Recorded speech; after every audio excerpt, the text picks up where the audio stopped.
رمضان المبارک کی آخری تاریخوں میں انہوں نے ایک کانفرنس کا انعقاد کیا جس میں انہوں نے اپنے کچھ مناظر بھی، ایک الیاس گھمن صاحب تھے اور دوسرے علماء ان کو بتایا. انہوں نے اہل حدیثوں کے بارے میں مختلف قسم کی باتیں کی اور ان میں ایک جو بات تھی کہ یہ 1886 کی پیداوار ہے، انگریزوں نے ان کو ایجاد کیا ہے. تو دوستوں نے پھر مجھے فون کیا تو غالباً 29ویں رات کو یہاں ہماری مسجد میں اعلان بھی ہوا کہ جو بھی آئے سوال کرے اور ان سوالوں کے جواب قرآن و حدیث کی روشنی میں دیے جائیں گے اور دیوبندیوں کی اور حنفیوں کی تاریخ کے بارے میں بھی ذکر کیا جائے گا. تو میں الحمدللہ اللہ کے فضل و کرم کے ساتھ آیا اور اس میں کہ اہل حدیث کون ہیں. اہل حدیث قرآن اور حدیث کو ماننے والے ہیں، اس کو واضح کیا. اور پھر دیوبندیوں میں حیاتی اور مماتی دو گروپ ہیں. اس کے بعد یہ دونوں گروپ حنفی ہیں، حنفیت کا دعویٰ کرتے ہیں، فقہ حنفی کو ماننے والے ہیں. تو میں نے اللہ کی توفیق سے یہ جو حیاتی ہیں ان کا شرک ان کی کتابوں سے واضح کیا، جو مماتی ہیں ان کے اکابر علماء دیوبند ان کا شرک جو تھا وہ اس کو واضح کیا. اور فقہ حنفی اس میں جو قرآن اور حدیث سے مسائل ٹکراتے ہیں، قرآن اور حدیث کے خلاف ہیں، فقہ حنفی کے بہت سارے مسائل، ان میں سے میں نے چند کا تذکرہ کیا. اس میں ان کے تصور اقبال صاحب میں نے فضائل صدقات کا ایک حوالہ دیا تھا کہ جس میں انہوں نے یہ لکھا ہے کہ اے اللہ کے ساتھ گفتگو کرتے ہوئے وہ لکھ رہے ہیں کہ میں کچھ نہیں ہوں، میں جھوٹا ہوں، جو تو ہے وہ میں ہوں، میں اور تو خود شرک در شرک ہے. تو انہوں نے فضائل صدقات میری طرف بھیج دی کہ اس پر فیصلہ ہو جائے گا. وہ اللہ کے فضل سے میں نے سارے لوگوں کے سامنے، اور ان میں سے بہت سارے لوگ گواہ ہیں اس بات کے کہ ایک شخص اللہ کی ذات بہت اعلیٰ و عرفہ ہے، انسان اللہ کس طرح بن سکتا ہے جبکہ یہ انسان کو بھی اللہ ہی شمار کرتے ہیں. تو انہوں نے فضائل صدقات مجھے دی، میں نے صفحہ 558 پر اگر وہ کتب خانہ فیضی کی چھپی ہوئی ہے اس سے واضح کیا کہ یہ آپ کی تحریر موجود ہے اور اس میں انہوں نے یہ بات لکھی ہے کہ جو تو ہے وہ میں ہوں، میں اور تو شرک در شرک ہے. یہ اللہ کو مخاطب کر کے انہوں نے بات کی.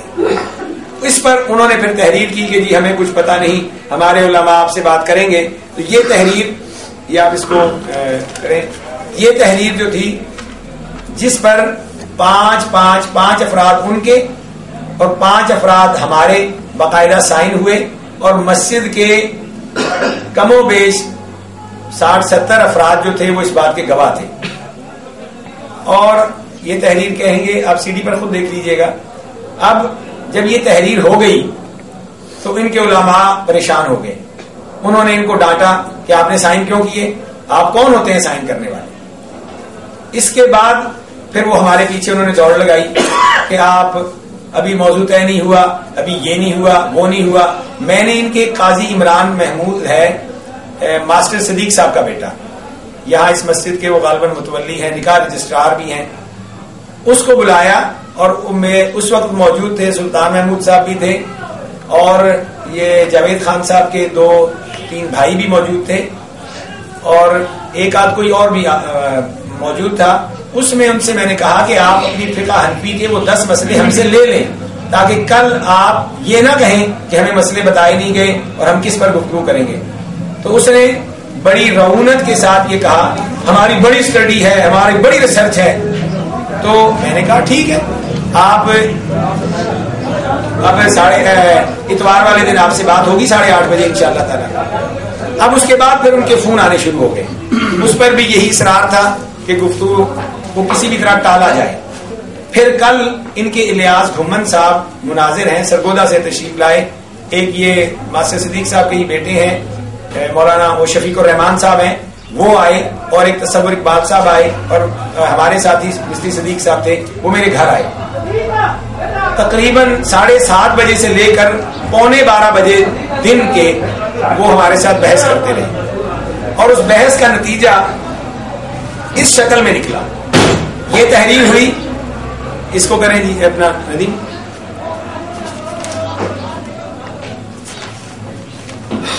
یہ تحریر لکھی گئی. اس تحریر میں یہ لکھا گیا کہ اہل حدیث 10 فقہ حنفی کے مسائل پیش کریں گے اور جو حنفی عالم ہے, دیوبندی عالم ہے, وہ قرآن اور حدیث کی روشنی میں اس کو ثابت کریں گے.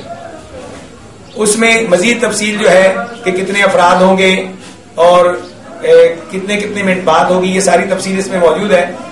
جب تحریر یہ ہوئی تو انہوں نے پھر ایک اور نقطہ نکالا کہ اس میں ہمارے ان مسئلوں کی بات کی جائے کہ جو مفتہ بہی ہیں, جن پر ہم لوگ فتویٰ دیتے ہیں.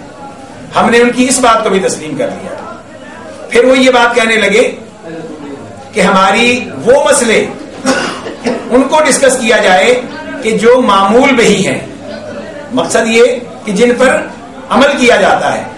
اب ان کے مسائل, اصل بات تو یہ تھی کہ جو ہمارا دعویٰ تھا کہ ان کے مسائل قرآن اور حدیث کے خلاف ہیں, یا یہ بات کہیں کہ ہمارے مسئلے قرآن حدیث کے خلاف نہیں ہیں, تو اس پر بات ہو جائے گی. عمل کرنا یا نہ کرنا یہ ایک علیحدہ مسئلہ ہے. بات اتنی تھی کہ ان کے عقائد, ان کے اعمال قرآن اور حدیث کے خلاف ہیں. فقہ حنفی کے بہت سارے مسائل قرآن اور حدیث کے خلاف ہیں. کس بات پر گفتگو ہونی تھی, لیکن انہوں نے اصل میں اپنی جان چھڑانی تھی. انہوں نے اس کا بہانہ بنایا اور اس تحریر پر بھی انہوں نے دستخط نہیں کیے. تو ہم نے ان کو یہ بات کہی, میں نے اپنے ساتھیوں کو میسج دیا کہ آپ ان سے یہ بات کہیں کہ آپ نے اس تحریر کو کل جو تیار ہوئی اس پر سائن نہیں ہوئے, تو آپ کی جو پچھلی تحریر ہے وہ بحال ہو گئی. اب آج ہمارے ساتھیوں نے مسجد میں اعلان کر دیا کل کہ درس قرآن ہوگا. اب یہ اگر درس قرآن کے لیے بھی لوگ آتے تو بیٹھ کر اطمینان سے درس سنتے اور سوال و جواب کرتے, لیکن انہوں نے مختلف علاقوں سے اپنے خاص قسم کے دوست احباب کے جو مدارس سے بھی متعلق ہیں, علماء کی شکل میں بھی ہیں, ان کو بلایا تاکہ یہاں پر شرارت کی جائے. وگرنہ بڑی آسان بات تھی کہ 5 یا 10 بندے بیٹھ جاتے اور بیٹھنے کے بعد جو گفتگو ہوتی وہ ریکارڈ ہوتی اور اس کے بعد ساری دنیا چاہے دیکھتی. لیکن ابھی بات یہ طے ہوئی, شاہ صاحب نے جب یہ بات فرمائی کہ ہم ان کے عقائد ان کی کتابوں سے, کہ علماء دیوبند کے عقائد کفریہ بھی ہیں شرکیہ بھی ہیں, یہ ان کی کتابوں سے ثابت کیا جائے گا. اب یہ بات ان دوستوں نے جو ابھی اٹھ کر یہاں سے گئے انہوں نے ان کو باہر جا کر بتائی. ان کے علماء کو بھی اس بات کی خبر ہے کہ ہمارے علماء کے عقائد ان کی کتابوں میں شرکیہ بھی ہیں اور کفریہ بھی ہیں, اس لیے وہ نہیں آ رہے. وگرنہ ان کے جب بات ہو گئی کہ 3 عالم آ کر بات کریں گے, آپس میں شرائط طے کریں گے, پھر کیوں نہیں آ رہے؟ نعرہ بازی کر رہے ہیں, اور نعرہ بازی میں بھی کیا, یہ توحید پرست بنتے ہیں. نعرہ تکبیر بھی لگا رہے ہیں اور نعرہ رسالت کی آوازیں بھی بلند کر رہے ہیں. صرف مسئلہ ان کو پتا ہے کہ ہمارے عقائد کفریہ بھی ہیں اور شرکیہ بھی ہیں, لیکن عوام الناس کو انہوں نے دھوکے میں رکھا ہوا ہے. تو میں آپ کو یہ تفصیل صرف اس لیے یہ میں نے بتائی کہ آپ سب کے علم میں آ جائے. ہمارا مقصد صرف اور صرف اصلاح ہے. اگر ہمارے اندر کوئی خامی ہے, میری ذات میں کوئی خامی ہے, تو اس کی نشاندہی ہو, درست کیا جا سکتا ہے. ہمارے عقائد میں کوئی خرابی ہو, الحمدللہ ہم رجوع کرنے والے لوگ ہیں, اپنی اصلاح کرنے والے لوگ ہیں. لیکن جو لوگ کہ تھوڑے سے احباب اور پھر ان کا شفیق الرحمان کہہ رہا ہے کہ ہم ان کو نہیں روکیں گے, یہ سب بولیں گے, یہ سب بولیں گے, تو صاف ظاہر ہے کہ وہ شرارت کے لیے آئے ہوئے. وگرنہ بڑی آسان, اب جب آئے ہیں کہ ہم جی آپ کا بہت اب اعتراض ہو رہا ہے ہمارے اوپر کہ ہم درس سننے کے لیے آئے ہیں, آپ نے اعلان کیا ہے, تو پھر درس سننے کا یہ تھا آرام سے آ کر بیٹھ جاتے, علماء بھی بیٹھ جاتے زمین پر, عوام بھی بیٹھ جاتی زمین پر, کیونکہ درس سننے آئے ہیں. گفتگو کر درس ہوتا, اس کے بعد موضوع کے مطابق جس موضوع پر درس ہوتا اس موضوع کے مطابق وہ سوال کرتے, ان کے جواب ان کو قرآن حدیث سے دکھائے جاتے, ان کی کتابوں سے دکھائے جاتے, مسئلہ حل ہو جانا تھا. لیکن انہوں نے ڈیمانڈ کی کہ ہمارے علماء کے لیے کرسیاں لگاؤ, صوفے لگاؤ. صوفہ تب لگتا ہے کہ جب برابری کی بنیاد ہو. برابری کی بنیاد تب بنتی کہ جب وہ یہ جو انہوں نے ہمارے ساتھ تحریر کی اس کے اوپر وہ گفتگو کرتے, تو ایک عالم, ان کے لیے بھی 2-3 کرسیاں لگائی جاتی, ان کا عالم بیٹھتا, ان کے معاون بیٹھتا, اور آپس میں ان مسائل پر کہ جو پہلے تحریر شدہ بات ہے اس پر گفتگو ہوتی اور لوگ سن لیتے.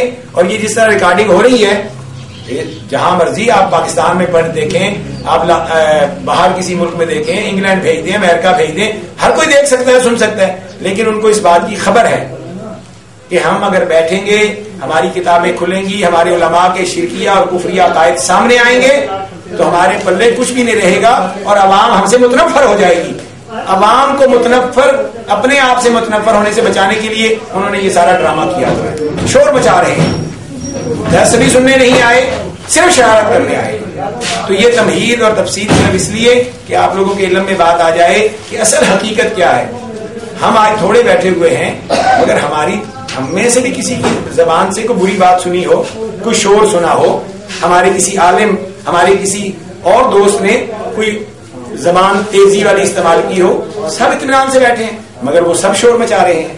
یہ شور مچانا اس بات کی دلیل ہے کہ ان کے پاس دلائل نہیں ہے، ان کے پاس قرآن حدیث نہیں ہے.